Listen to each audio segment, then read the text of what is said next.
আজ আমরা এমন এক অটল বিশ্বাসের গল্প শুনব যা আল্লাহর একত্ববাদ প্রতিষ্ঠা করার জন্য সব রকম প্রতিকূলতাকে জয় করেছিল। হজরত মির্জা মসরুন আহমদের একটা খুতবা থেকে অনুপ্রাণিত হয়ে চলুন আমরা সেই অবিশ্বাস্য যাত্রার গভীরে যাই। আচ্ছা, এই আলোচনাটা শুরুই করা যাক একটা প্রশ্ন দিয়ে।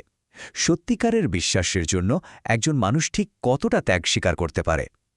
এই প্রশ্নটাই কিন্তু আমাদের আজকের পুরো আলোচনার মূল সুর ঠিক করে দেবে।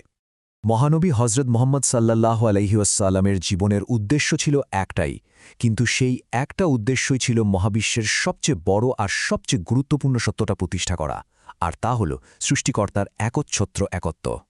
এ কথাগুলো থেকে কি বোঝা যায় বলুন তো? এটাই যে আল্লাহর একত্ব প্রতিষ্ঠা করা শুধু তার জীবনের একটা অংশ ছিল না, বরং এটাই ছিল তার এই পৃথিবীতে আসার একমাত্র কারণ। চলুন এবার আমরা একটু মক্কার সেই উত্তাল দিনগুলোতে ফিরে যাই। যখনই তিনি আল্লাহর একত্বের এই বাণী সবার কাছে পৌঁছে দিতে শুরু করলেন, ঠিক তখনই তার উপর নেমে এলো অকল্পনীয় নির্যাতন আর বিরোধিতা। একবার দৃশ্যটা কল্পনা করার চেষ্টা করুন। একদিকে নবী একা, আর তার চারপাশে মূর্তিপূজায় বিশ্বাসী একদল ক্ষুব্ধ জনতা। পবিত্র কাবার চত্বরে কি এক নাটকীয় আর বিপজ্জনক পরিস্থিতি তৈরি হয়েছিল। ঠিক সেই ভয়ঙ্কর মুহূর্তে অসীম সাহসিকতা নিয়ে এগিয়ে এলেন হজরত আবু বকর রাহ।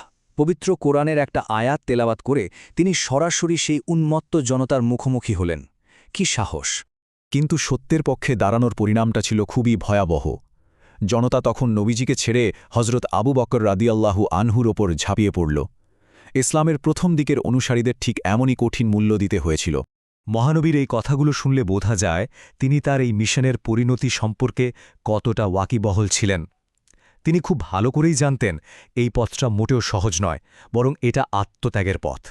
এখন আমরা এমন একটা ঘটনার কথা শুনব যা নবীজির জীবনের সবচেয়ে কষ্টদায়ক অধ্যায়গুলোর মধ্যে একটা, তায়েফের সেই অগ্নি পরীক্ষা।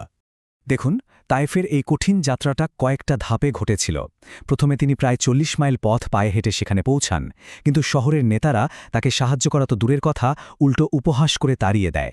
এরপর কিছু উচ্ছৃঙ্খল লোকজনকে লেলিয়ে দেওয়া হয়, যারা তাকে আক্রমণ করে শহর থেকে বের করে দেয়। আর সবশেষে তিনি একটা বাগানে গিয়ে আশ্রয় নেন। ভাবা যায়, প্রায় ৩ মাইল পথ ধরে একদল লোক তাকে তাড়া করেছে আর পাথর ছুঁড়ে মেরেছে। শুধুমাত্র আল্লাহর অকেত্বের বাণী পৌঁছে দেওয়ার অপরাধে তাকে কতটা নির্মম শারীরিক নির্যাতন সহ্য করতে হয়েছিল। কিন্তু এত কিছুর পরেও, এত শারীরিক ও মানসিক কষ্টের পরেও তিনি কার কাছে ফিরে এলেন? সেই আল্লাহর কাছেই। তার এই দোয়াটা শুনুন। নিজের সব অসহায়ত্বের কথা তিনি আল্লাহকে বলছেন, কিন্তু তার বিশ্বাস এক মুহূর্তের জন্যও কমেনি। যখন ফেরেশতারা এসে প্রতিশোধ নেওয়ার প্রস্তাব দিলেন, তখন নবীজির উত্তরটা ছিল এক কথায় অবিশ্বাস্য। তিনি ক্ষমতার বদলে করুণাকেই বেছে নিলেন। তিনি আশা করেছিলেন যে এই লোকগুলো না বুঝলেও হয়তো তাদের ভবিষ্যৎ প্রজন্ম সত্যকে চিনতে পারবে। আল্লাহর একত্বের উপর এই যে বিশ্বাস, এটা কিন্তু শুধু শান্তিকালীন সময়ের জন্য ছিল না। যুদ্ধের ময়দানের মতো কঠিন আর চরম পরিস্থিতিতেও তা ছিল একদম অটুট, পাহাড়ের মতো অবিচল। উহুদের যুদ্ধের ময়দানের এই দৃশ্যটা দেখুন।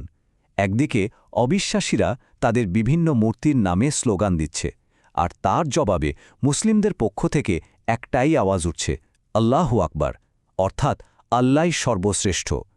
এটা ছিল দুটো আদর্শের সরাসরি লড়াই।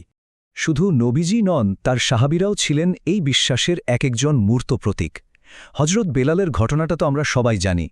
মরুভূমির উত্তপ্ত বালির উপর শুয়ে তাকে নির্যাতন করা হতো, আর তার মুখ থেকে শুধু একটাই শব্দ বের হতো, আহাদ আহাদ, আল্লাহ এক, আল্লাহ এক।